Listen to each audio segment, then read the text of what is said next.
Good evening, everyone. Welcome to our January board meeting. Happy New Year. The meeting is underway at 5:30. So calling this meeting to order. Ms. Study, would you please conduct a roll call to ascertain a quorum? Yes, sir. Um, Chair Patrick Molina, Here. Vice Chair Martha Barrera. Here. Um, Bear with me. Member, I'm having some asthma issues. Member Aaron Hamilton. Here. And member Heather Anderson and Dottie McKinney here. Here. So Dottie, if you have roll calls to take today and you want me to go ahead and call the names, I'll be happy to do that for you. If you just let me know. I will. If we have other roll call. Okay. Okay. I'm good. Thank you. And staff in attendance at this moment include Principal Anthony Branch and our business manager, Katie Rarick, and a handful of folks also in attendance. Welcome to the board meeting. Now, we always light our board meetings off with the Pledge of Allegiance. So, Ms. Karen, if you would please share your screen.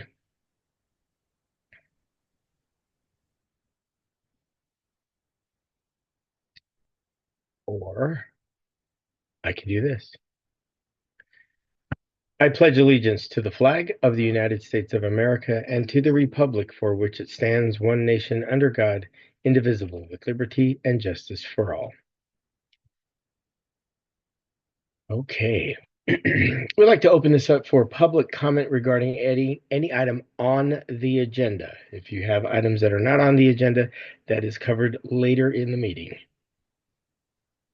Please raise your hand if you'd like to make a public comment regarding any item on the agenda, and we will elevate you to the panel.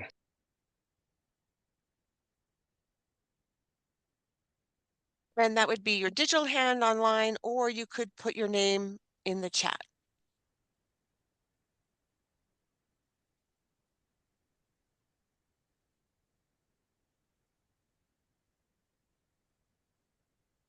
Molina, I'm not seeing anything. Yeah, I wanted to give folks a moment for folks who are not familiar with the format. So you start darting all over the screen looking for the right button. So give folks an opportunity.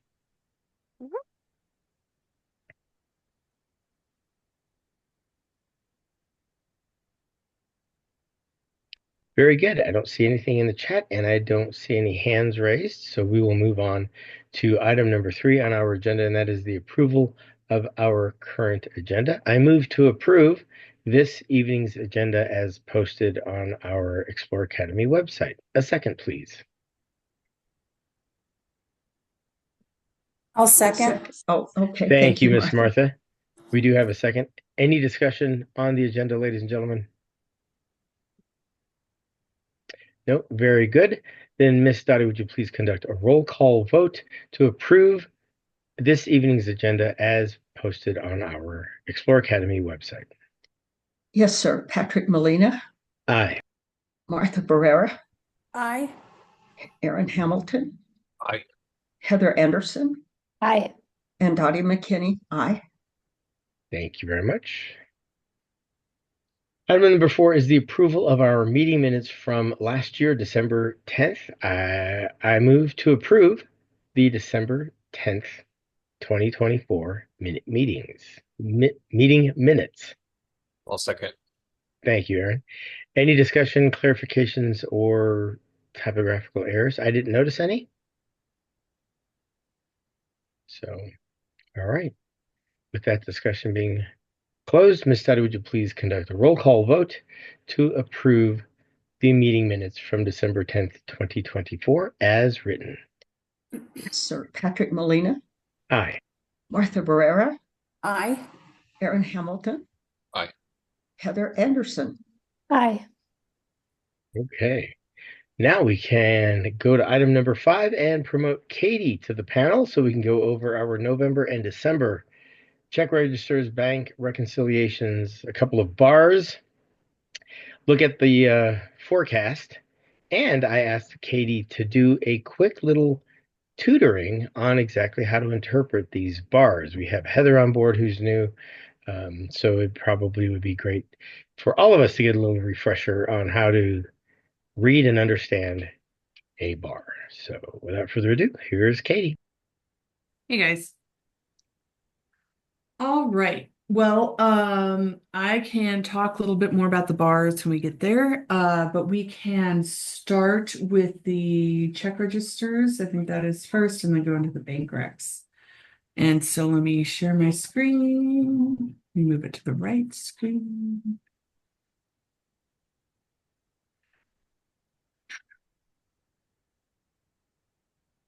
Oh wait, sorry, I do know how to work this. There's a share green square at the bottom. Oh, you got it. Here we go. It's just I'm babysitting two other kids, so I have four kids right now. A lot of noise. Okay. All right. So here's the November bank rec, and also we do usually do, mini audits throughout the year. So as you guys see something that you want me to like find the PO for and the invoice and a payment, just let me know and I'll bring it to the next meeting.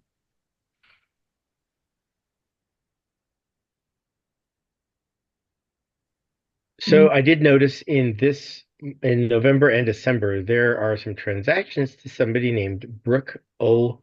Molina. Molina. And Brooke and I share a last name, but nothing else. I don't know who Brooke O. Molina is, but I've asked Katie to next month bring in our mini audit as to the procurement process there, just to make it very clear that Miss Molina and I have no relationship, and my influence as a board member had no impact on Miss Molina's transactions with Explore Academy. So Katie will hopefully bring that to us next month, but the first time I've saw her name was on these reports, but it does look funny. Similar last name, so I just want to make sure we are square on that. Yep. Okay, I will bring both the November and the December payments Thanks. Perfect. to the next meeting. And similar thing with December. If you have any questions or anything pops up, let me know after reviewing these. Katie, I have a question about November just because I'm new. I noticed Amazon Capital Services is listed multiple times on the same day. What is Amazon Capital Services? So it's just Amazon. Okay. It's just, and so what happens is all these are individual invoices and they get uploaded at once and then we pay them all. So it all comes out on one check. And so Okay. they're all paid on the same day. Okay. Thank you for explaining. Yeah. All right. And then as far as our bank reconciliations go, for November, we did see a decrease in the cash. But that's normal if we're not seeing RFRs coming in. In addition to that, we had a few checks outstanding at the end of November. And then as far as December goes, we saw most of those payments clear. We had very few outstanding checks at the end of December, and we saw our cash balance go back up. And the difference between the expected general ledger and general ledger, we're adjusting journal entries that I do usually quarterly before I turn in your cash report to the state. And I almost have that done. They're due at the end of this month, and so I will bring that to the board for you to review in February. Next are here are the outstanding checks for December and the December bank rec. The December receipts. So this is the revenue that came in December. November had the same thing. I just didn't scroll. So here that the checks were outstanding, any voids that happen, and the receipts that came in the month of November. Okay, bars. So there are two kinds of bars. There's a fun kind of bar that you go out with your friends. And then there's these kind of bars that we have to do during these meetings. These bars, while sometimes can be exciting, not quite as exciting as when you go to your local bar with your friends. So what these are, they're budget adjustment requests. And so we periodically throughout the year get changes or new award letters or something from the public education department saying we got additional funds. You're a growing school, so we rarely get a decrease in funding, but we will have that probably in February or March once the final SEG comes out, because we were originally funded on 1,500 plus kids, and we have closer to 1,412. And so we will see a decrease bar at that time. Both of the bars that I'm asking you all to approve tonight are initial budgets, which mean that's what the IB in the corner stands for. And what that means is that this is the first time we're budgeting for these funds this year. And so what these funds are for your lease assistance. So in July, August, we complete the Public Schools Finance Authority application to get funded to help fund our to help pay for some of our rent. And so because we have two buildings, we have two awards, one for each building. And this is based on the membership from last year. So they took last year's numbers for who was in the buildings, and then we got funded based on that. So the first one is for $729,000. This one is for the middle high. And then the second one here, 322, this is for Masthead, which is the elementary school. And so we draw down on both of them quarterly to receive this funding to help reimburse us for our lease payments for our building. Any questions on the bar? So you said the suffix at the end of the bar number IB was for initial. What does a simple I mean? Oh, I means increase. So what happened in Increase. this, because you guys have two, most people only have one. We created this one first, 15 IB. And then we had to create another one, which is 16I. So it's just an increase of that first one because you guys have two awards. So we had to do two bars. Okay. Thank you. Mm-hmm.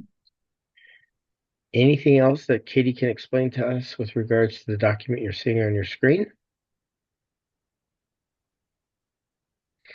You'll see these throughout the year. Sometimes we get funding for EAs, or a grant will come through and we'll do a budget adjustment to bring those monies in, account for them properly, make sure they're being spent as prescribed. So we'll see bars from this point forward pretty much. At the beginning of the school year, not so much. Then as the school year progresses, we'll see bars virtually at every meeting to approve. All right. Well, let's take one step back and we will put up for motion the November and December financial reports, and then we'll put the bars up for a separate vote. So I move to approve our November 2024 and our December 2024 financial statements as presented. A second, please. I'll second. Thank you, Ms. Heather. Any further questions, comments, concerns, ladies and gentlemen, with regards to our November and December numbers before we go to a vote? Looking forward to the quote-unquote mini audit on the procurement payment process for Miss Molina next month. So thank you so much for that, Katie. If there are no further discussion, let's go to a roll call vote. Ms. Dottie, to approve, as stated, our November 2024 and December 2024 financial statements. Yes, sir. Patrick Molina. Aye. Martha Barrera. Aye. Aaron Hamilton. Aye. And Heather Anderson. Aye. And Dottie McKinney. Aye. And then I move to approve two bars ending in 15-IB and 16-I as presented. A second, please. I'll second. Thank you. Any questions, comments, concerns that we haven't already discussed with regards to the bars? Katie, thank you so much for the very nice explanation on how those are used, the who, what, when, where, and why of the bars. If no further discussion, I am going to ask Dottie to conduct a roll call vote to approve 2 bars ending in 15-IB and 16-I.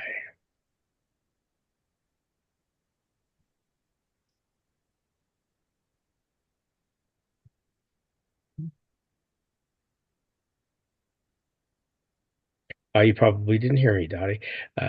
Oh, Would I you please conduct? apologize. That's No, I okay. didn't hear you. I was Yeah, looking at the, I apologize. no Patrick, worries. yes, a roll call vote Please. for the bars. Correct. Patrick Molina, Aye. Martha Barrera, Aye. Aaron Hamilton, Aye. Heather Anderson, Aye. and Dottie McKinney. Aye. Wonderful. Thank you so much. And the last portion of section 5 is the budget forecast. So Katie, back to you. All right. So we have had quite a few changes, and I will walk through those from the last time we all met. Okay, so while our ending fund balance is about the same, which is but we need to hover right around 600,000. I'm preferably 600,000 to meet the bond covenant. So that we're on track to do that. The beginning balance, I did update it based on just kind of where we were looking. And I can talk about that a little bit more during the audit, when we actually disclose the findings of the audit. And that won't be until it's public, which will be closer to February or March. Sometimes by now we know, but I have not heard anything. So we can talk more about that adjustment at that time. We saw a few increases and decreases in the revenue, or changes, I guess I should say. So one, I did change your SEG to be based on 1412. I had been working with the assumption of 1420 until I got the 40th day report. Those came out very, very late this year. Actually closer to mid to end of December. We did get additional state SB9 funds, about $100,000 of those. So all of these adjustments led to the revenue adjustments. The expense changes, so I met with Jake and we talked about some changes in payroll, some positions that they're not rehiring for, other positions that they need to hire for because of turnover. And so when I made those adjustments, in addition to what we were seeing actually hitting in November, December, along with the benefits, we saw actually our benefits and our salaries go down. Our legal fees did go up, and that I think has to do with the roofing project. And the construction expenses again had to do with the roofing project in the gym. I just moved their categories; they just hit in a different category. So those were the major changes on the expense side. Helping us, I mean, not filling payroll or not refilling positions that aren't critical at this time it is going to be the best way for us to get to that $600,000 plus number. And again, with the budget your guys' size, $600,000 is kind of a rounding error. We need to hit that number, and we need to do everything we can to even get that number higher, in my opinion, because given how large we are, we want to have a substantial reserve. And $600,000 on a $25 million budget is not substantial. So I know we're working towards that.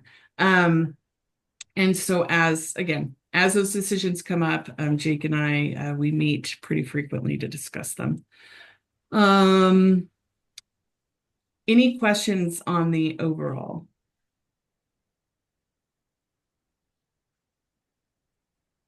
You might not be able to answer this, Katie, but we are incurring some expenses with regards to the whole gym roof situation. Are we going to get reimbursed from somebody on these? Because we shouldn't be out of pocket on that situation.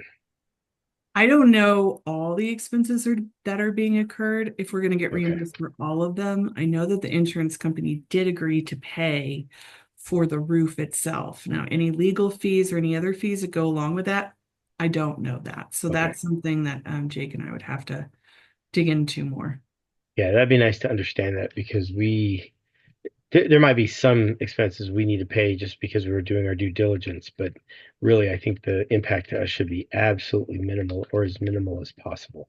Yeah, I agree. I agree with that. As far as our cash flow goes, cash flow looks strong. Again, $600,000 is probably where we'll end in June, depending on when different liabilities hit, and when different funding comes in. But you can see we're at 6 days of cash on hand. That's with estimated $700,000. And we really want to try to see that being 30 days. And Right. so to get that up to 30 days, we're going to have substantially more in our cash balance. Right. And June looks funny because we do a double payroll in Yeah. June. Yes. So Yes. that's the dip there. And there you'll see it. Here it goes. But it's yeah, it's because we do the double payroll in June. And some of the payroll liabilities get paid out in June and some we pay in July.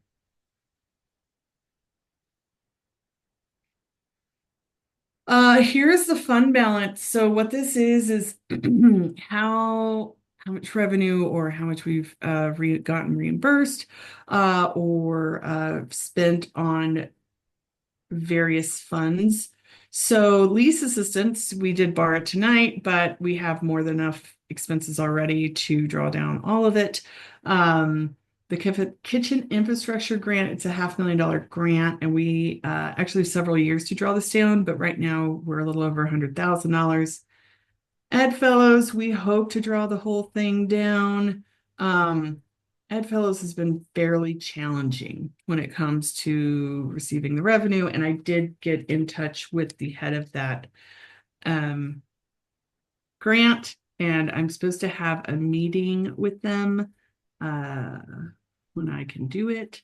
So probably be the last week of this month to try to figure out what the status is, because it's not just you guys, it's every school that I have at least participating in this program. We're not seeing any revenue come back from it. And we're talking from August, and we've been submitting regularly. So we got to figure out what's going on. As far as the other funds, we do have a path to spinning all of them down, or they've already been spent down. The two that I did flag for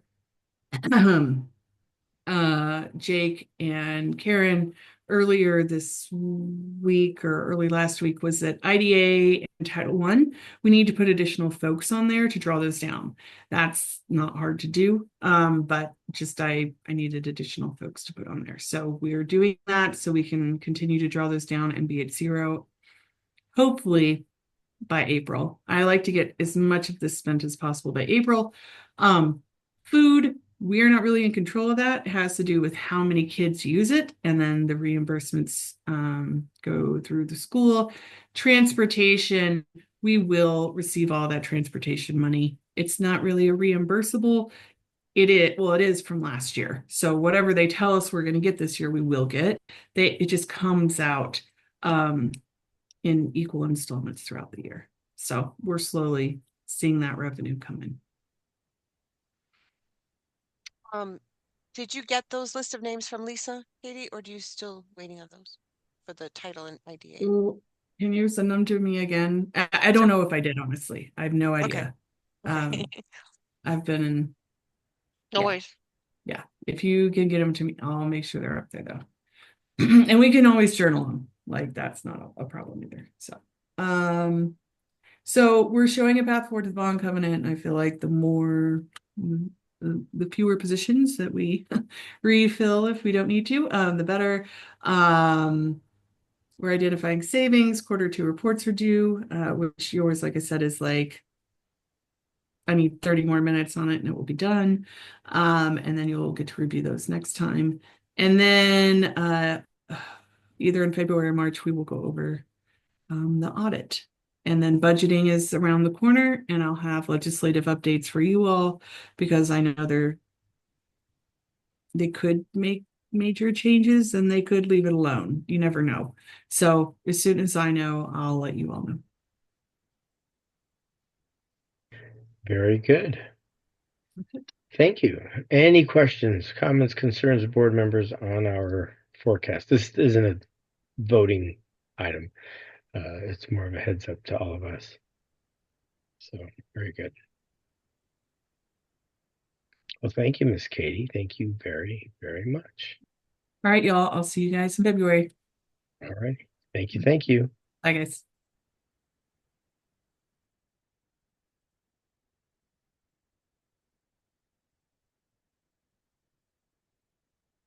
Okay.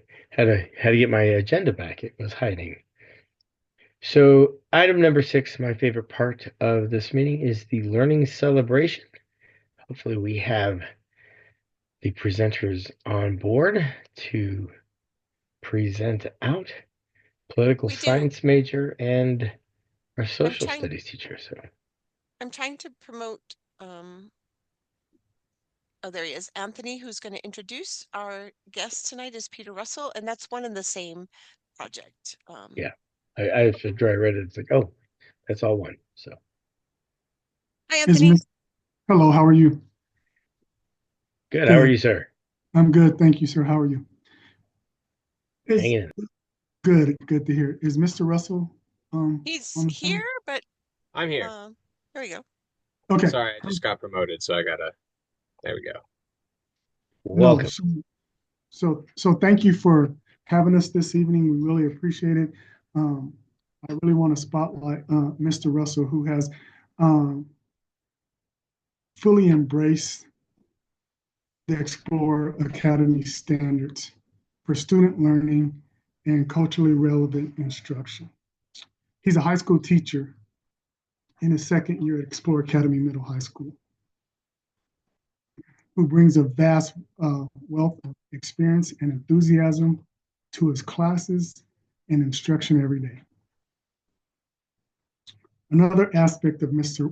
Russell's teaching is the way he incorporates examples from New Mexico and the interests of his students. Mr. Russell worked hard over the last year to improve as a teacher to benefit the students at our school and as well as our community. We are grateful for Mr. Russell's dedication and his hard work. And with that said, no further ado, here's Mr. Russell. Well, thank you, Anthony. That was very nice of you. Okay, I would like to show my screen. So it's the share screen. Okay, let's do that. Okay. Can you all see my slideshow now? I'm going to assume that's a yes. Okay. So thanks everybody for having me. Thanks Anthony for nominating me for this. It's really an honor to be kind of presenting to you guys. And I think what I wanted to just start with is explaining a little bit about what inspired this particular spotlight. And it was that I had an idea for a project in a political science class, and it was a small idea, and my students turned it into a big idea. And it was a big idea that shocked a lot of people in the school. Not shocked is the wrong word, but like got a lot of people's attention because of a kind of rally thing that we did, and it got noticed by Sonia, our assistant principal, who I think was very just impressed with students being able to display their work, being able to show their work to younger kids, but also really, when I described the project and how they had kind of created it, that's what kind of led to this spotlight, talking particularly about the idea of student-driven learning and culturally relevant instruction. So let me go through what, inspired this thing and what we're talking about, and then, we can, I don't know, do some questions at the end or something. But so what we're looking at here, and I'm the political science major at Explore Academy, which sometimes feels like it could be challenging because, there's a lot of vitriol in our politics right now, and there's a lot of strong opinions on both sides, and you never want to say the wrong thing or be too political or anything like that.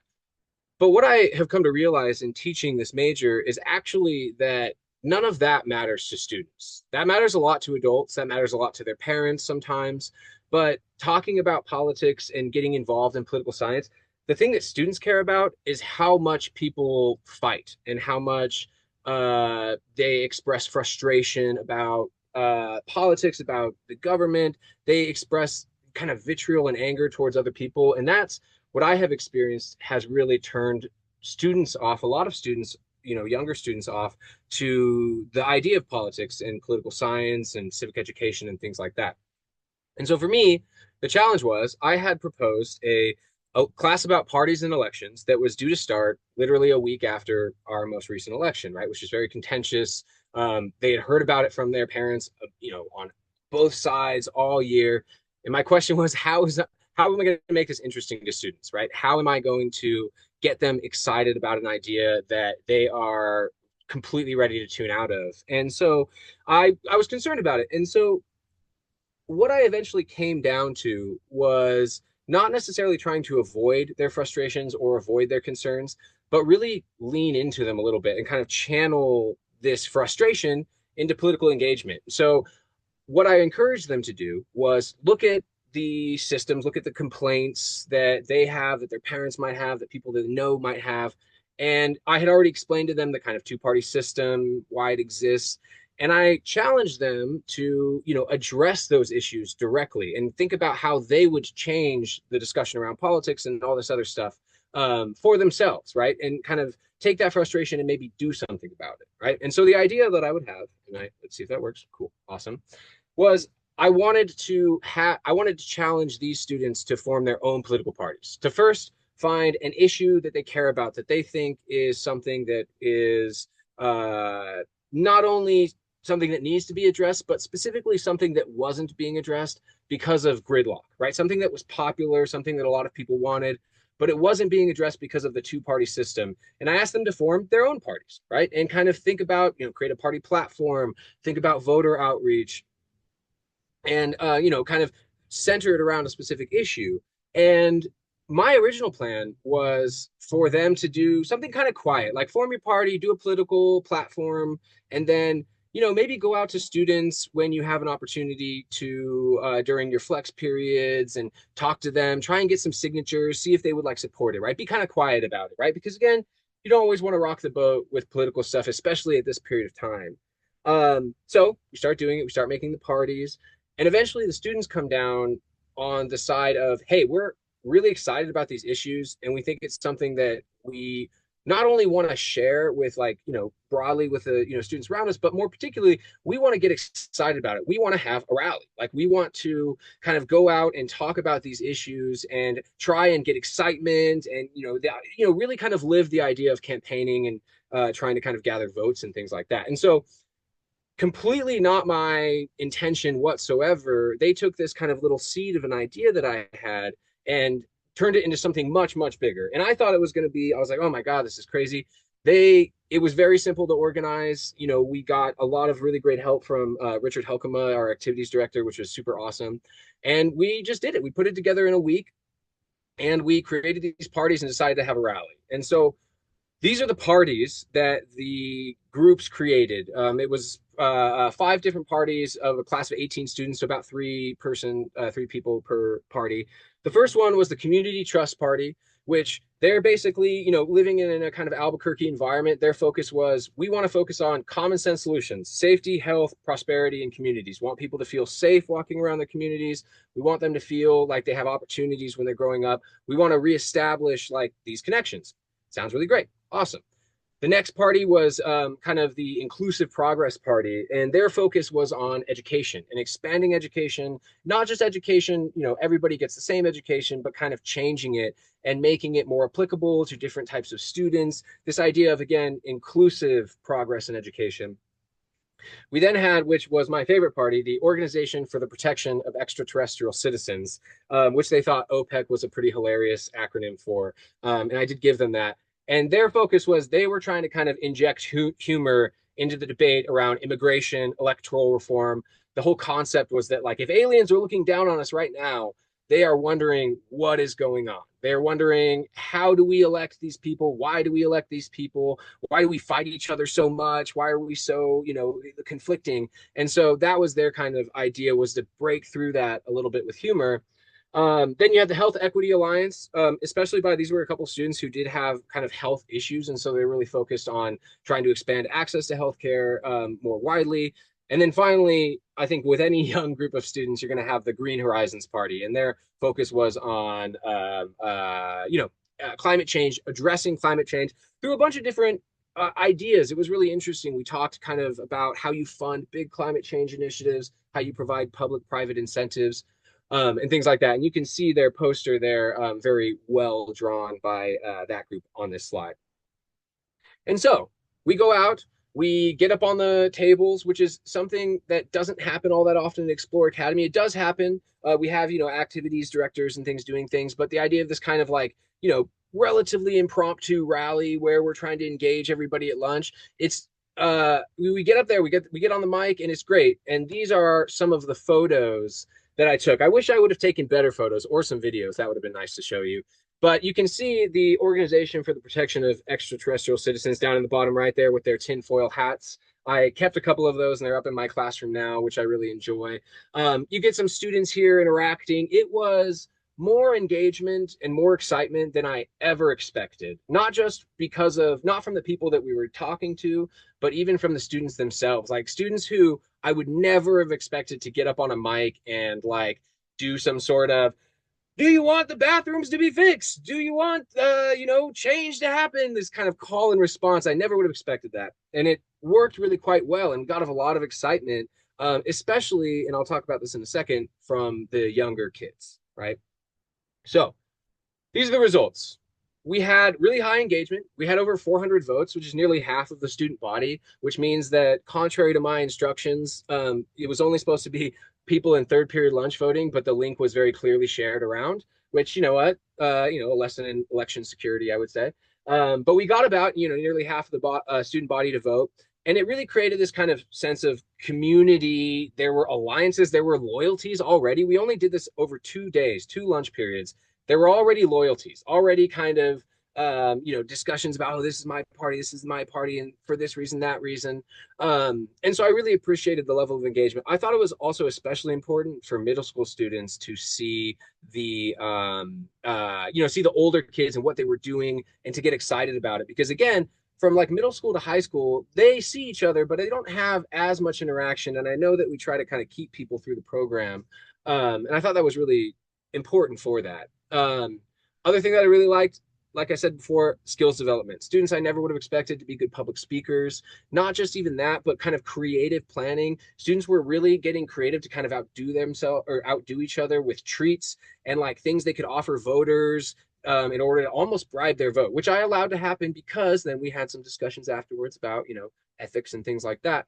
And they really excelled in a lot of roles. We had, some students were really good at the speeches. I had a couple of students create mock ballot boxes, just like so that they could vote. They didn't want to just do a Google form leak. They wanted people to come up and literally vote physically. Students who made some really impressive treats, really kind of artistic poster boards. And then also the one of my favorite ones was the students who they would go around, one of the groups, and this was the group at one, would go around and they would be kind of giving out little treats, and then they would sit there and make the student vote. Sit there, hey, no, you're voting now. You're not just going to tell me you're going to vote. You're going to vote now, and you're going to vote for like the high value section. So it kind of allowed them to explore their own talents and develop their own talents. And then at the end of it all, and this is the thing, the educational aspect of it, it offered a lot of really interesting real world insights. Different types of voter motivations, people who are interested in policy. We had students coming up and be like, no, tell me about your policy. I don't care about your treats. We had students who were kind of just there for the vibes, right? Like they were, who's got the coolest vibe, who's got the coolest treats, right? Which there's our types of voters that are very much like that. And then kind of students that were very much group belonging, like, I'm doing this because everybody's doing it. My friend said I should vote for this party, so like, tell me about it. We were able to really do that and kind of talk about not just, whether or not we think there's those types of voters in the electorate, but what the different kind of effects or consequences of different types of voters in the electorate. And all of it, which to my, shock and perhaps lots of people's shocks, was done without really getting into political back and forths at all. It wasn't Republicans, Democrats, this, that, like, I think this and I hate you. It was really just discussing issues and trying to kind of move forward on things that were just generally broadly popular. And so at the end of the day, it by far, and Anthony said this is my second year at Explore. It's also my second year in general of teaching high school. And in those few short times, few short months, I haven't had anything as kind of impressive and cool as this happened. And it was really, again, it was because the students decided that's what they wanted to do. So that's it. That's all I have. If you guys, wanted some questions or anything like that, I'm happy to answer some questions. But I just wanted to kind of share this with you because this is the type of stuff that's going on. And I am by far, they could have picked 10 or 15 other different people to do this with probably cooler things even than this. So That's really fantastic. I appreciate that. Thank you. Can you remind us who won? Was it the yeah, so the winners were the Green Horizons party here at the bottom. Okay. I don't think they won on substance. I think they won much more on style, and they were the group that was like kind of really following up on the vote. Yeah. Okay. Wow. The OPEC people, Organization for the Protection, they definitely got the most excitement, I would say. Well, the foil hats were Yeah. very persuasive. That was Indeed. great. Yeah, and they had the my student council president was on that team, so he's very confident speaking into the mic and things like that. So That's absolutely brilliant. Thank you so much for sharing. Any other comments from the board members? Yes, Peter, I just want to tell you how much fun it was to see this presentation and to know the kinds of things that are happening at the school. And I'm sure you'll be doing this again, I hope. And Yeah. and what a wonderful idea that blossomed. And congratulations to you on the success and the inclusion of everyone at the school. Well, thank you. I really appreciate it. Peter, I wanted to say thank you as well. I'm really impressed with what you came up with and what the students did. It sounds like a great class to take. Thanks. Yeah. I think what I liked about it is you, even though you set the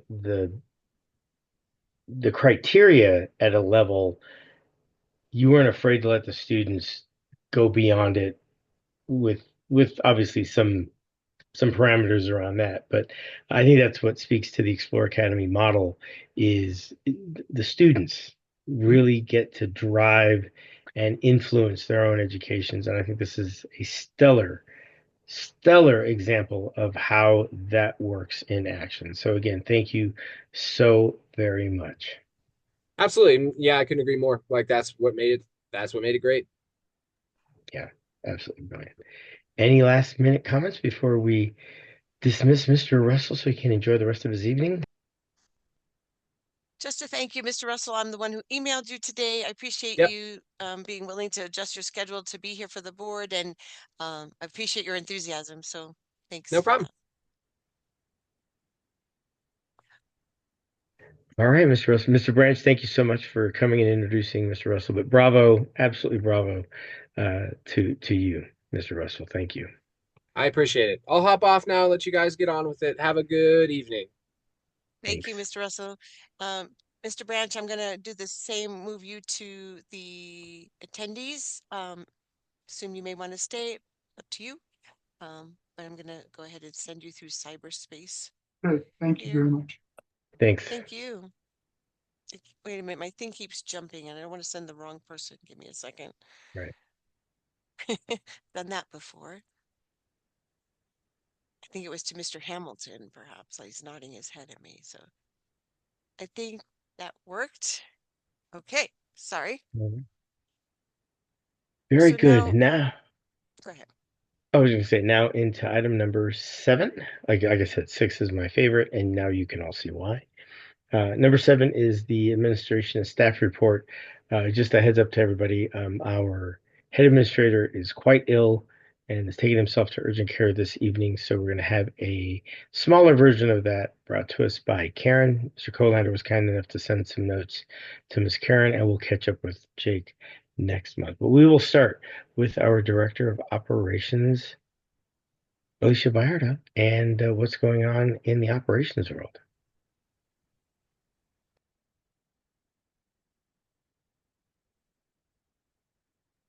Hey, Alicia.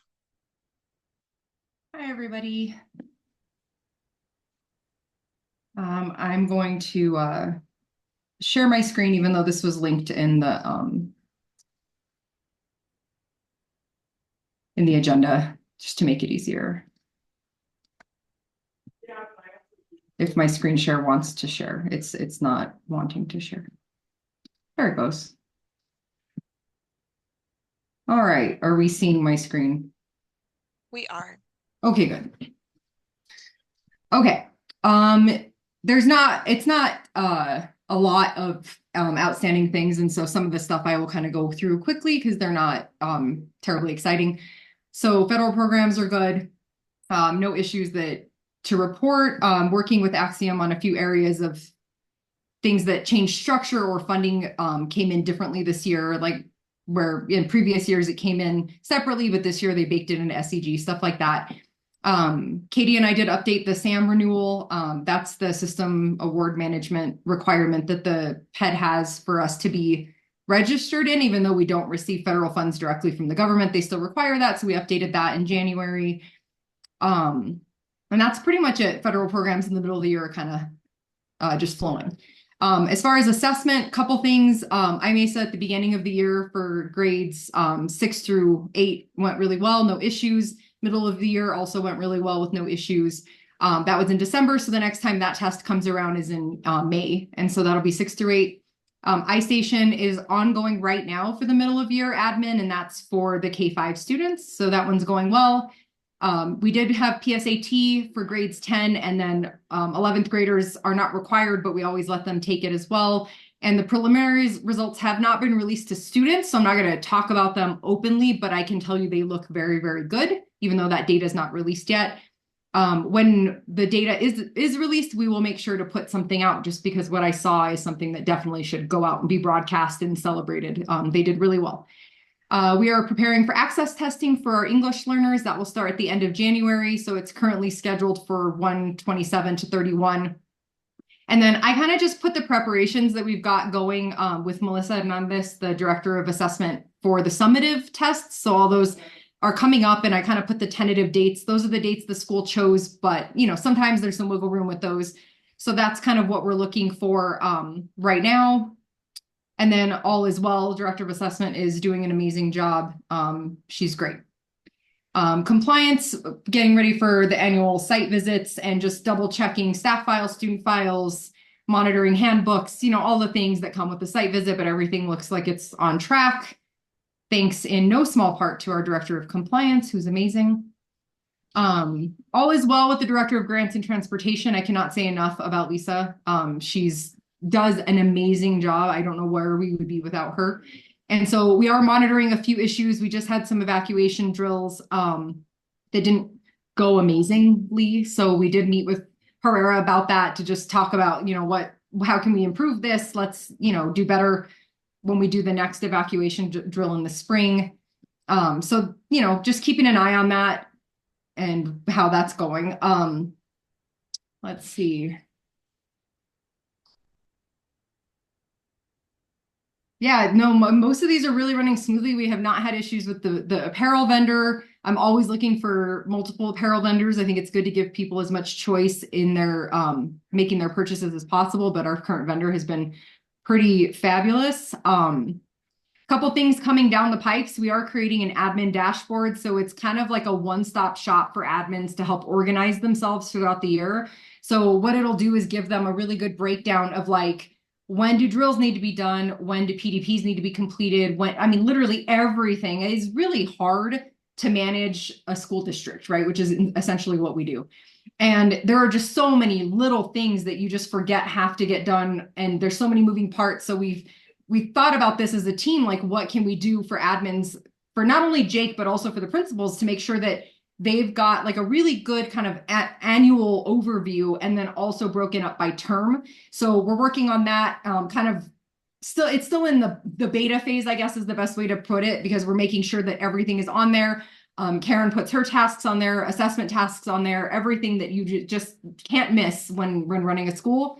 And then as like a partner to that, Clint has been working really hard in the data systems to get a data dashboard for the admins and for you guys, so that all of the data can be in one place rather than in fragmented, like you have to look at attendance here, you have to look at assessment here. So we're trying to get a really nice data dashboard where you've got pass rates and like progress towards the charter goals, but also the state testing summative results, attendance reporting, everything in one place. It's a pretty big lift data wise. It has required Clint to kind of come up with brand new processes of how he can make this data look the way it needs to look and be really functional for admins, and not just be data dumps, like raw data for most people. And it's not that we don't have the capacity to look at it, it's that there's just not enough hours in the day to dissect thousands of lines in a spreadsheet. But if we can get graphs going of trends, so that's the data dashboard and the admin dashboard that we're trying to really help refine those systems to help the head admin and the principal to be able to see everything they need to see. Lisa has been taking the lead on trying to find new grant revenue sources.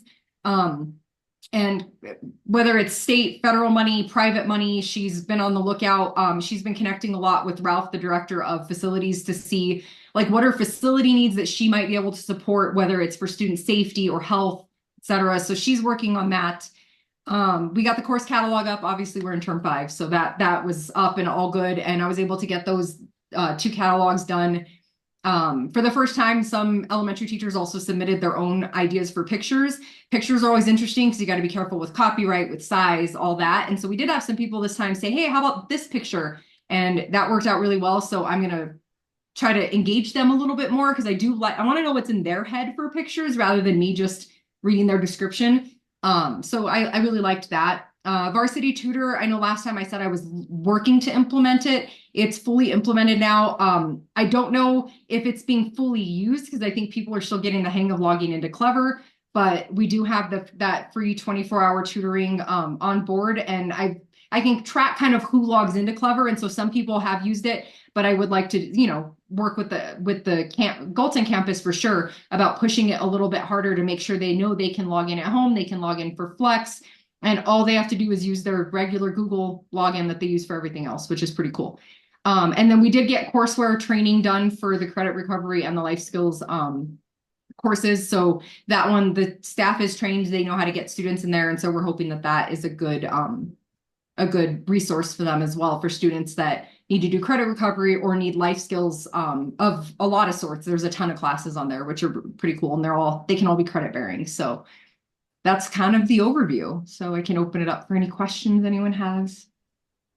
What do you see the challenges for the rest of the school year? What are you anticipating, and what support do you need to get those under control, if any? No, I think going into this coming planning for next year, obviously, we are redoing a bit of the process for applications and tracking applications and trying to, it's a slippery fish, right? Like trying to figure out the number of seats available and ensure that we enroll for that, but over enroll. But what we didn't anticipate this year was people fully enrolled who then didn't come, right? So we're working through that to try to look at specific grade levels that we saw more attrition than normal. We in the data dashboard, one of the things that's in there is retention. So looking at like, if we have like a really, really high rate of applications for certain grade levels, but then we're getting lost at other grade levels once the school year starts or before the school year starts, like why is that happening? What can we do to prevent it? So working with the data to try to isolate the most common reasons. Some of the reasons we can't battle, like you can't battle people moving, you can't battle people who want the big high school experience, like we get that. But for the other reasons, the reasons that are fully in our control, that we need to do better, those are the ones that we're going to start bringing back to admins and working with Jake to say, here are the things that people are saying. And what can we do to help that? Now, if we already feel we're doing amazing, well, clearly there's a disconnect, right? Because the perception is that we weren't. So we've got to figure out how to best meet the family's needs. So that's what we're working on. That's one thing that every year is always a tricky thing when we get to the lottery time is how many seats do we open? How much do we over enroll to make sure we're really solid going into the school year?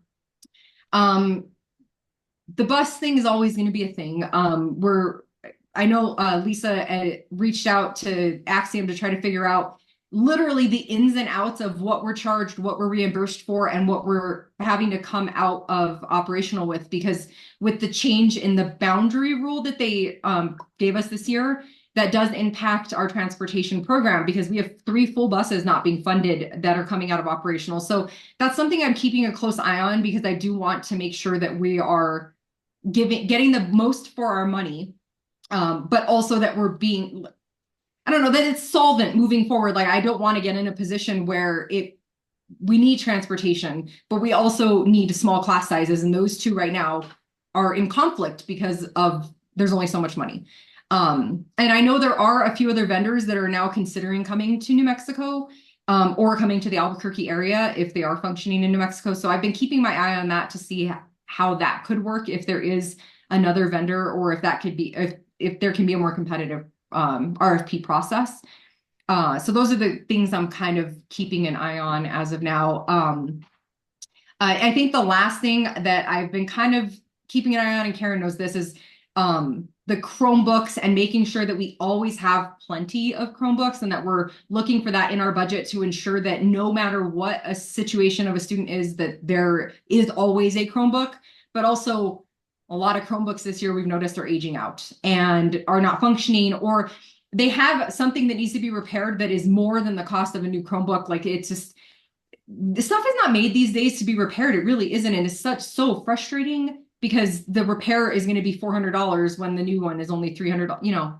So I am watching the just our tech needs overall and making sure that we're keeping track of the amount of Chromebooks and the amount of peripherals that we need. And where can it come from? Is there any other money that we can use? With as much as we use Google, I wish Google would just sponsor us at this point and pay for our stuff because we are like full on Google everything. So I wish they would just give us Chromebooks, but so far no one has agreed to just give us Chromebooks. But yeah, those are, I think, the big ones. Do you guys have anything that from your perspective that you want me to keep an eye on or make sure that I've got on my radar? No, I think you've got your finger in just about every pie out there. A little off topic just for a moment, but we went to the River of Lights this year and we actually got to sit on an Explore Academy bus that was festooned in lights and stickers and whatnot. So a very nice bus driver, and it was kind of cool to sit on one of our buses. So that was neat. But no, I can't think of anything that you didn't cover that. No, I'm so glad things are humming along for the most part nicely, and you're right. Buses are always going to be a thing.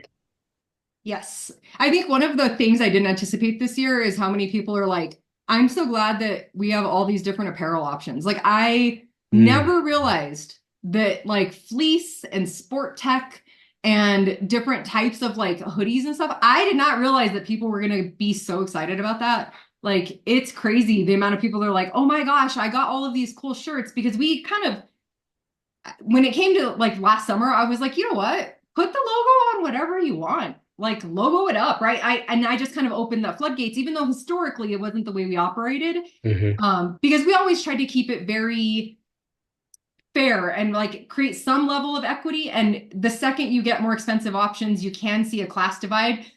But no one has noticed. Like it has been, yeah, the people, like even at games, like I will go with my kids to their basketball games or whatever, and kids are like, oh yeah, did you see this cool fleece I got? Like they're just so happy about just the smallest thing with apparel. So that was just a random thing that I thought was cool. And I'm kind of thinking that for next year, I want to see if Added Up wants to start adding like sweatpants and joggers and stuff, because so many kids just wear sweatpants and joggers to school. And if they can put our logo on it, I'm kind of excited about that. So yeah, that was a weird thing. I wasn't expecting to be such a cool thing this year, but people really like random apparel. Try that again.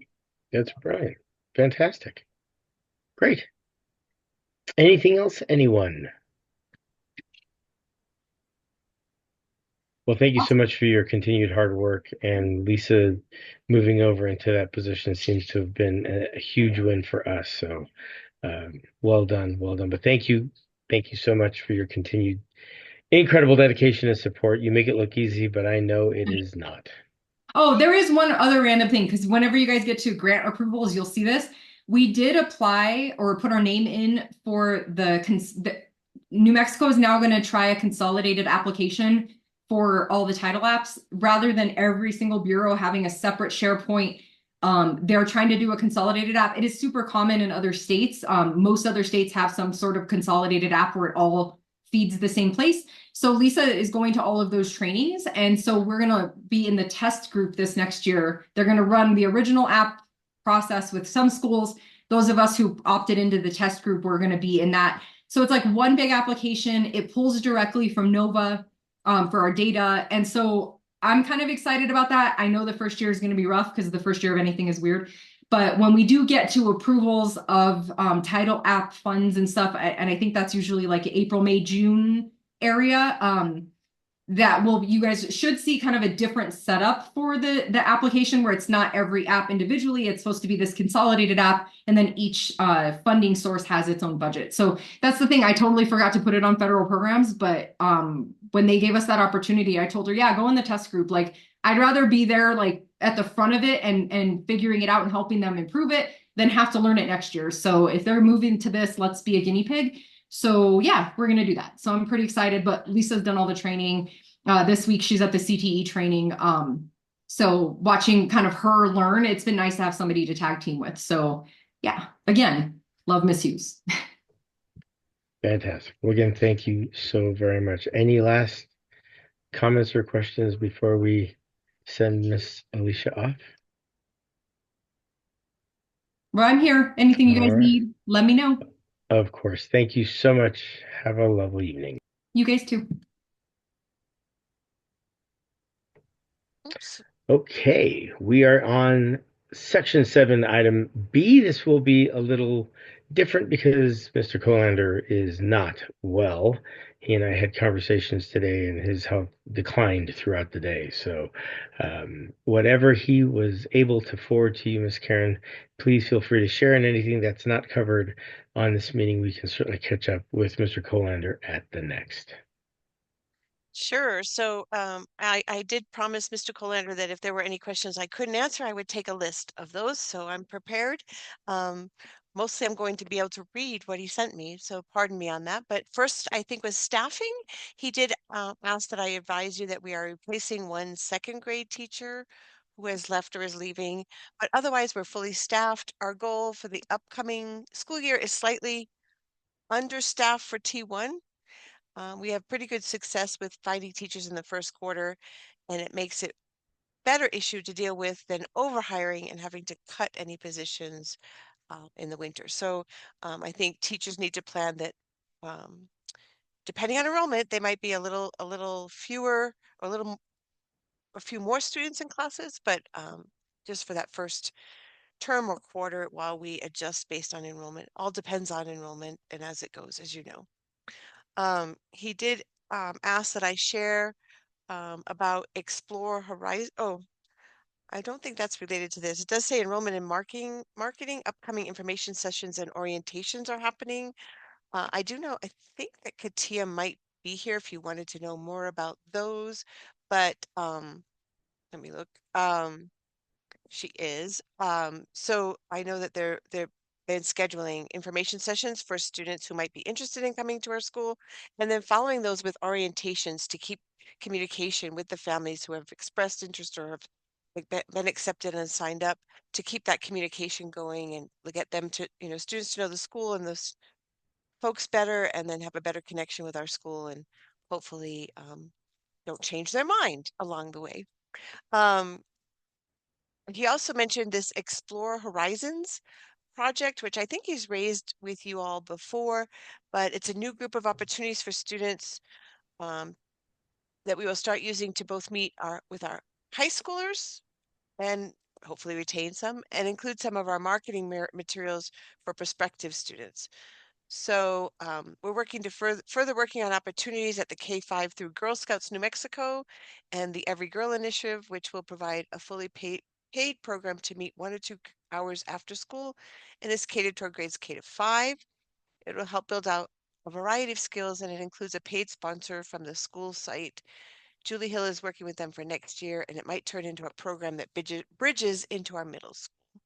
So lots of things to keep students engaged and interested and hopefully help retain our students is, I think, the message here. The third thing was facilities. We received our notice of items that we need to fix from Palms Insurance. He put them all in a, Jake put all those items in a spreadsheet to record the start, completion, and dates for each item, which is being shared with our facilities and maintenance folks, Bo, Ralph, and John, as well as with Anthony Branch, the principal, as it only pertains to the Golden campus. Much of it is smaller maintenance things, but some of it may require some investment in terms of cost to get repaired. The same is true of the fencing along the southeast of the Masthead campus. Some kind of protection around the retention pond by the playground, as the rocks present a bit of a hazard, and we're waiting for updated budget projection in order to know how much we have remaining for these projects. And finally, the mediation for the gym that was to take place this month is on hold because the lawyer for one of the groups is no longer responding to emails or communication.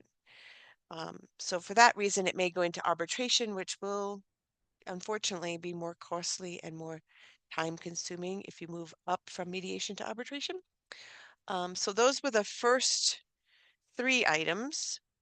I'm going to stop there for a minute and see if you have questions that I may not be able to answer. If it's marketing related, Katia might be able to answer. I could move her, or if I should take a note of any questions for Jake if I can't answer them on those 3 items. It's not a question, but Jake really worked hard on the Explore Horizons, and he was very excited about sharing that tonight. So I'm hoping he'll be able to do that next month. But a great deal of work and effort he has poured, and the team has poured into that entire program, and it's all in an effort to really keep our upperclassmen in the high schools engaged to graduation. So I'm anxious to see, in a good way. I'm excited to see how that him present it out so that we can see what it looks like today and then what the results are. But very excited, and he was very upset that he couldn't be here this evening to share it with us. And I know that he had a video, which I do not have, but I think it's a very short video, but I would ask that we include this on the agenda for next month, assuming he's back, to just Absolutely. talk a little bit about that a little bit more. Correct. But I think he's also wanted you to know that's the primary focus was about retaining our mid and high school, but he's also working on opportunities at the elementary level as well. Mm-hmm. Yep. Yeah, it's the initial focus was that mid-high upperclassman piece, but he really wants to become infectious and go through the both campuses. So looking forward to hearing specifically from him next month. So I'm sorry he wasn't here to do that tonight.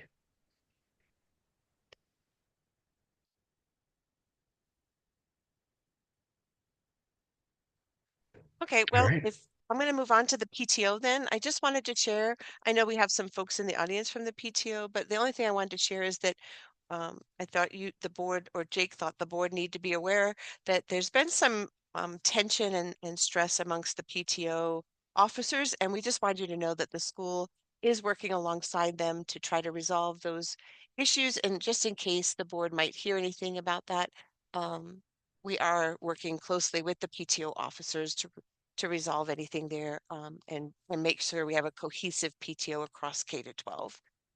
Really not more than that to share on that point. And Okay. the last one is a bit more.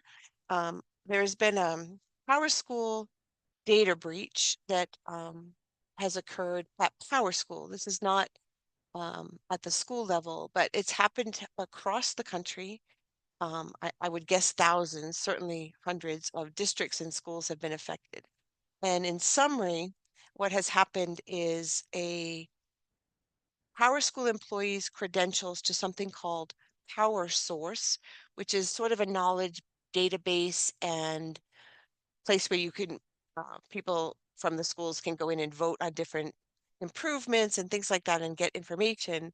Apparently, the Power School employees can have a portal somehow or some feature that they're able to, from that power source, they're able to log into schools and districts instances of Power School to provide support. And so somehow one of the employees, they just still are investigating this, but one of the employees at Power School's credentials were compromised in some way. They've been able to identify that it was found on the dark web. They're not sure yet how it got there, but someone, a hacker from Ukraine, used those credentials to get into Power Source, and then from there was able to get into, I don't know how many districts and schools, um, and download their student and teacher tables. So I know that Jake and Anthony and Esmeralda at your school have sent out information to the families and to staff members about the notification of this breach, and they're still investigating the extent of it, but we do believe that student information, well, we know that we don't collect social security numbers on any students or parents. So for families, there are things like students' names, date of birth, address information, parents' name and email address, I think were the primary fields in the table. Teachers, it's not just teachers, it's actually, it extends to staff that are employed by the school and entered in for state reporting. Teachers and staff would have similar contact information, but we do collect social security numbers for teachers and staff. And the reason we do is that the state of New Mexico relies on that information to connect staff to their licensors for any licensed position, including our EAs, for example. And that's fortunately and unfortunately, the timing is bad, but the state is finally moving away from social security numbers. And next year, all teachers and staff will be given a state ID similar to what we use for our students. That really is no identity connection really other than for the department and for the school. So they are moving towards those IDs for next year. So that's the good news. The bad news is that those tables did contain social security numbers. So Power School has, I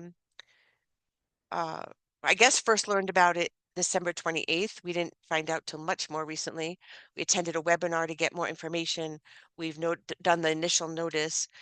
They are providing any required notices, as well as once they're finished their investigation, they will be providing credit monitoring for staff and or I forget what it's called for students, identification protection or something. It's not quite credit monitoring for students, but they're going to be providing that where appropriate.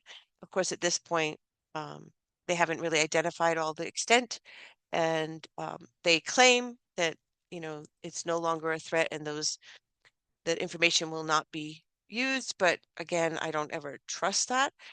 We have advised staff that it would be wise for this or any other potential breach to go to the 3 credit bureaus and set up alerts and or freeze, even more importantly, probably freeze your credit reports.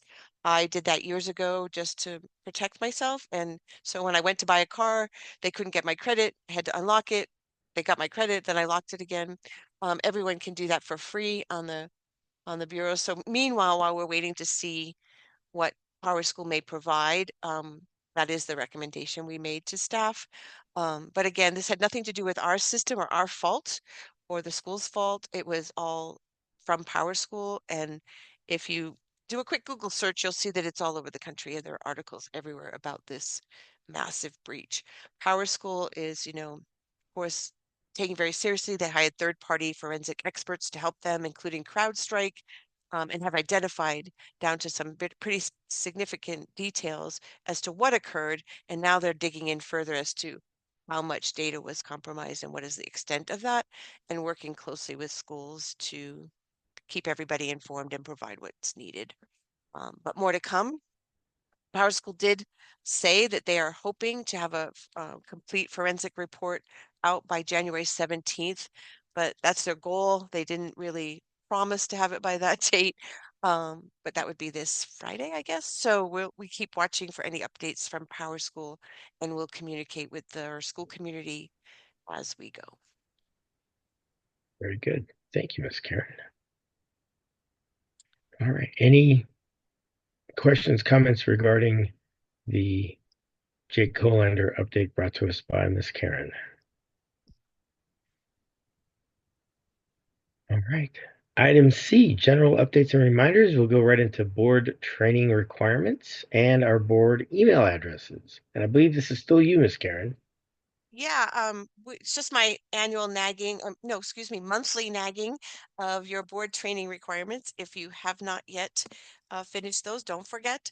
And I just wanted to say that going forward, I would really like to just use your board email addresses. I think all of you are using it now, and I've been using the personal ones as backup, but unless I hear a big objection to this, I really want to just go to just the board email addresses moving forward. Is that okay with you, Chair Molina? And okay.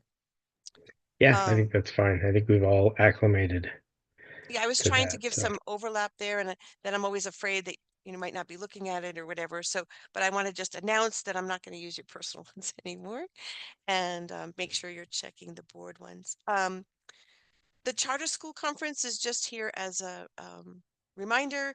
I will move it to the end of the agenda so you have it there.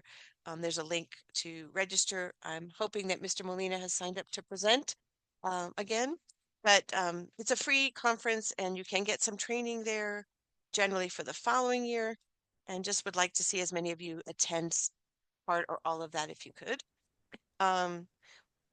Miss Bayardo mentioned the annual site visit. Oh, I think I have the wrong dates on there. Hold on. Yeah, that's wrong. Sorry. Your site visit is the 10th and 11th, not the 3rd and the 4th. I'm going to change that on the agenda now, so sorry. They'll be spending a day at the elementary and then a day at the mid-high, or roughly. I did link the site visit monitoring protocol if you'd like to read that lengthy document about what a site visit looks like. But really, what's really important for me today with you all is that part of it, as some of you know, is a governing board focus group where we need generally 2 of you, because if we do 3, we have a quorum. 2 of you to attend a sort of interview with the site visit team, and I would seek Chair Molina seek volunteers to do that, and then try to work out with those volunteers what times would work best on the 10th or 11th, as we are able to kind of flex the schedule as we're preparing with them. So I'm willing to answer any questions about the site visit, but primarily I'm asking for volunteers for the focus group from the governing board. I've been able to participate a couple of 3 times. I know Dottie and Martha did it last year. I'm always happy to go, but if somebody wants a shot at it, I can certainly step aside. I'm easy. But if we are short, I will happily jump in. And I've blocked my work calendar on both of those days so that I'm available to attend. But if you are interested, I absolutely encourage you to sign up. Karen, I'll need to double check my schedule in a couple of different places, but I think I'm available if you need someone as well. Okay.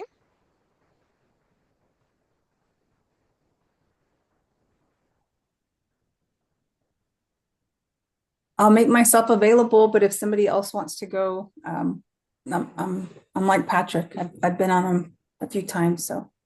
Yeah. And I'm happy to attend again if you need me. So how about this, Chair Molina, can I leave it to you to discuss with them? Or do you want to just figure this out now? I'm happy Yeah, to wait. I can It's have up a to you. discussion. Yeah, we can do that. We'll do that offline.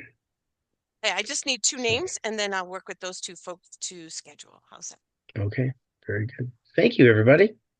Does anyone have any questions about the site visit at all for me? No? Okay.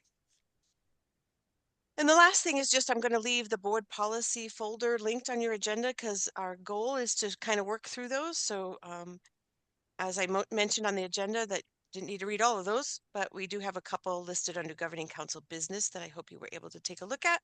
And that link is going to remain on there for you as so you could start reading through them. But I think each month we'll identify some policies to review.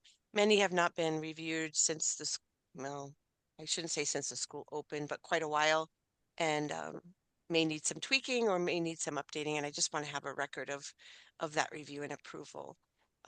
Started with some pretty serious ones here, but have a little bit heavy on complaints and concerns. But yeah, that's all. Okay, thank you very much. Which moves us right into our first review on section 8 with regards to the complaint and grievances regarding civil rights and complaints and grievances regarding general concerns. Hopefully, everybody got an opportunity to read through those. I believe, if I interpreted it correctly, the items in blue are the proposed changes / updates, correct? Yeah, actually, that was a proposal from yes, that is a change to what you had on file before. But I'm not even sure if this board has read the one before the blue was added. So, yeah. But basically there's two, right? One is around civil rights, which is around all the protected classes, a little bit different. And the other one is much more general, any Right. kind of concern from a parent or student or staff or anyone. And I would say the primary difference between the two is that in a civil rights complaint, that gets escalated and investigated right away. You don't send the person to the alleged violator of civil rights, but in general concerns, you would ask them to start it with the person they had issues with, whether that be as a teacher and then the principal and move their way up the chain. A little bit different there. I will tell you that both of them are rooted in statute. Like I didn't make up that it's 5 days after a certain thing for us to respond. Those are statutorily required items. And in fact, most of it is just a summary or verbatim of some of the statutes so that we don't have to go to statutes. There's a policy that we have right there that explains it all. So it is in alignment with state statute. Great, great. If I think everybody got an opportunity to look at it. I did. I The did. changes looked fair and reasonable to me on the form and on the policy itself, on both the civil rights and the general concerns. Luckily, we have a legal beagle on board. So, Heather, if you saw anything that looked odd, we would certainly appreciate your insight. But from a layman's perspective, they seemed fair and reasonable. So I should give you my 2 cents of my training in law school that I'm supposed to say that I'm not representing the board. You're not a client. I did not see anything that was unreasonable. It looked good to me. Excellent, excellent. Well, then, actually, we probably should have started this with a motion because we do have to vote on these. So let me open a motion to approve items number A1 and 2, the compliant and the grievance policy and form regarding civil rights, and the compliance grievance policy and form regarding general concerns. If I may have a second, please. I'll second. Thank you, Ms. Heather. Any further discussion? Like I said, from a layman's perspective, it looked fair, reasonable, and easy to understand so that a student could read and understand it. Obviously, our littles might need a parent's help, but for the rest of it, I thought it was well written, relatively easy to understand, even though it was in statutory lingo occasionally. But and the changes also seemed fair and reasonable. Again, layperson. So, any other comments, questions, clarifications?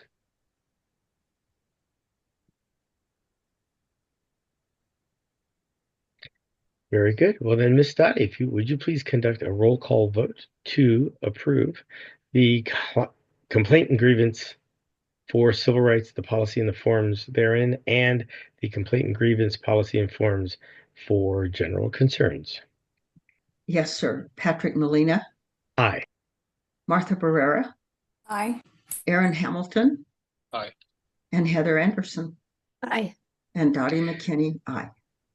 Excellent. So for the folks in the gallery or in the participant attendee side, rather, you'll notice that our agenda is always posted on our Explore Academy website, and all of those links are open for you to look at any time. And we do appreciate parents and the community looking at those documents. So if you are curious, those are there for you. Moving on to item number 9, board comments. I'd like to open it up for the board for any comments you'd like to make with regards to just about anything.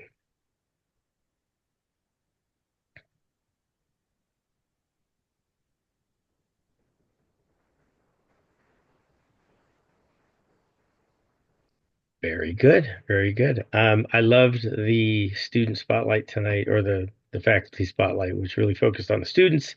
I thought that was fantastic. So hopefully we'll get some more of those through the rest of the school year. And my opportunity to thank all of you board members for your continued dedication and service on this board. This is for the folks in the attendee section. Everybody you see on the screen who's a board member are volunteers. We're not paid position. These are all volunteers working on behalf of the Explore Academy community and the families and students therein. So if there are no other board comments, we will move into section number 10, which is public comment. I have a feeling that we might have a couple of folks who wish to chime in. If you haven't had an opportunity to read the agenda, let me outline what the parameters are for public comment. And that is members of the public will be invited to address the board regarding items not listed on the agenda, but within the board's jurisdiction. Comments are limited to 3 minutes. Commenters should state their name, their relationship to the school, and the topic of their comment. There shall be no action taken, nor should there be any comments on, responses to, or discussions of a topic not on the agenda. The board members may acknowledge receipt of the information, refer to staff with no direction as to action or priority, or to refer the matter to the next agenda.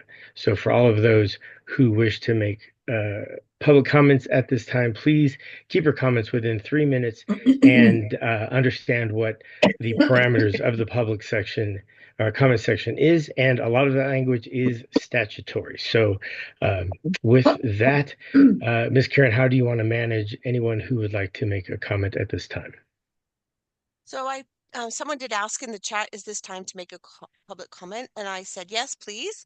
List your name, relationship to school, and topic in this chat, and then board members will invite you to speak, or you can raise your digital hand.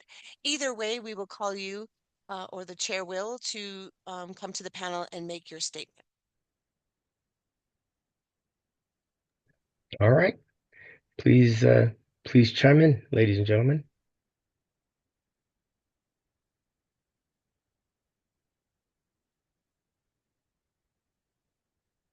Okay, so we have one. So if I mispronounce your name, please forgive me, folks. But I do see a hand raised for Nicole Mansour. Is that correct? Chair Molina, would you like me to promote Ms. Mansour Yes, to the panel? please. Okay. Absolutely. And I'm not seeing it. And maybe before we start this, Chair Molina, you might want to wait to see if there are any others. We usually have a list that people sign up on. I'm not seeing any other Correct. hands or Yeah, anything in the chat right now. But folks, absolutely. before Ms. Mansour speaks, we would like to close the sign up. So please raise your hand or put it in the chat if you wish to speak.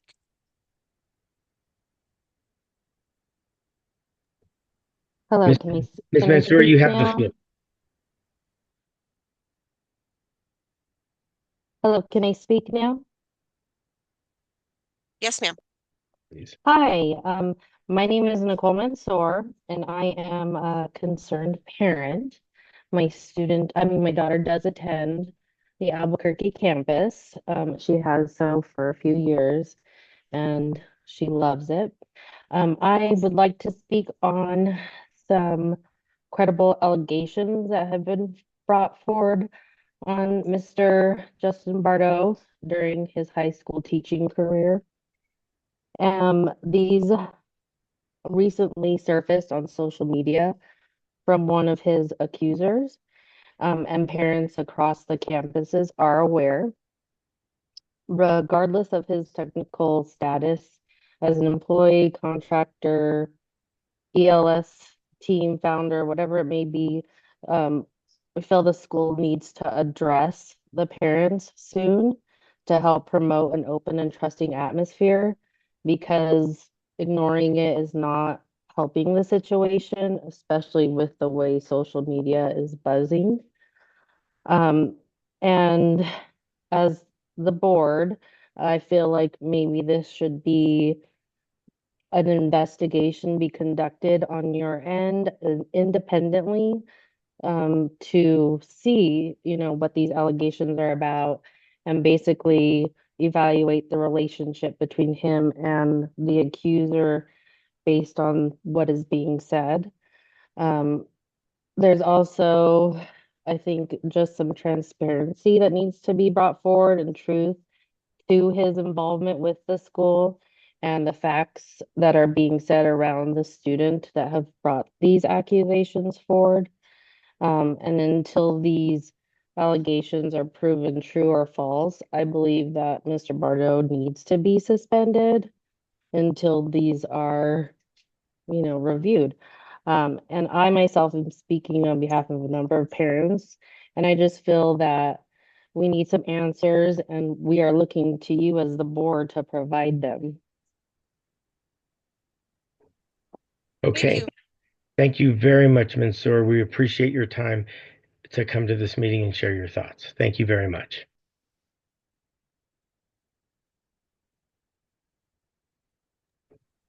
Any others interested in?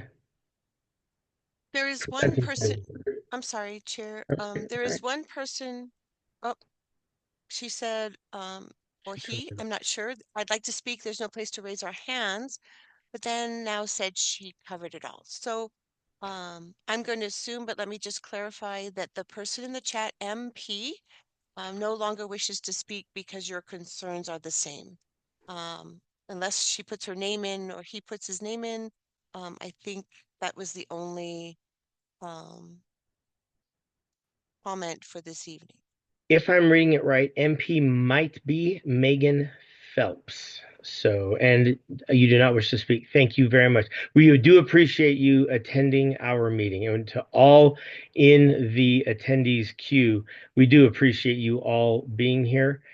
We have heard your message and stand by for more. Karen, could you put Martha back in? I think you might have, there's someone sent her out. Oh, yep, Martha disappeared.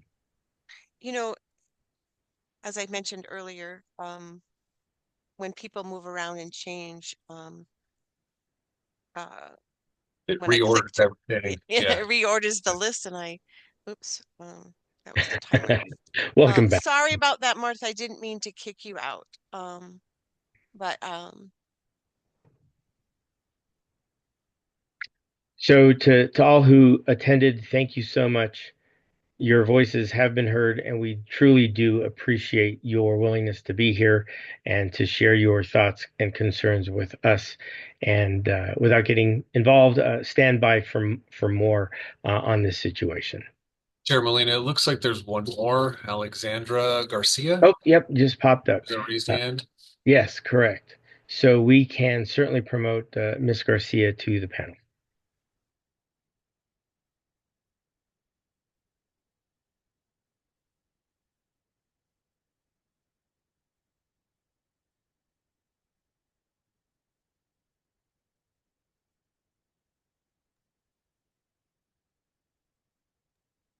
All right, Ms. Garcia, you have the floor. Hi there. I just wanted to join and say I'm sure that based on my name association, most of the people on this call know who I am. I am happy to cooperate with any questions that the board may have in the spirit of transparency and provide any documentations that I have from the Public Education Department. For the board and for concerned parents that are on this call, I did just want to speak up in full transparency that I'm not trying to hide. That's all that I have. And I do, as far as a model of school, Especially with the presentations that were given today, I think that it's an excellent model for education. I just hope that the leadership can take accountability. Thank you. Thank you, Ms. Garcia.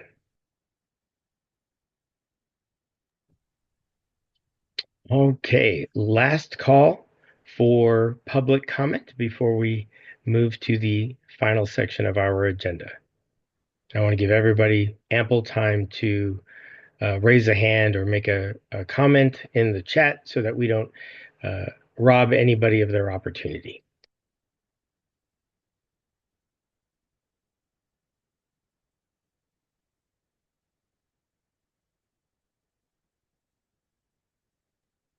Okay, with that, fellow board members, thank you so much for your continued time and dedication. We will see all of you in February. I will adjourn this meeting at 7:05, Miss Dottie. Again, thank you all so very much. To those who attended, thank you so much for your time and your willingness to participate in your community and your school. It is truly acknowledged and appreciated. Thank you. And with Thank you that, all. good night, everyone. Good night. Thank you. Good night.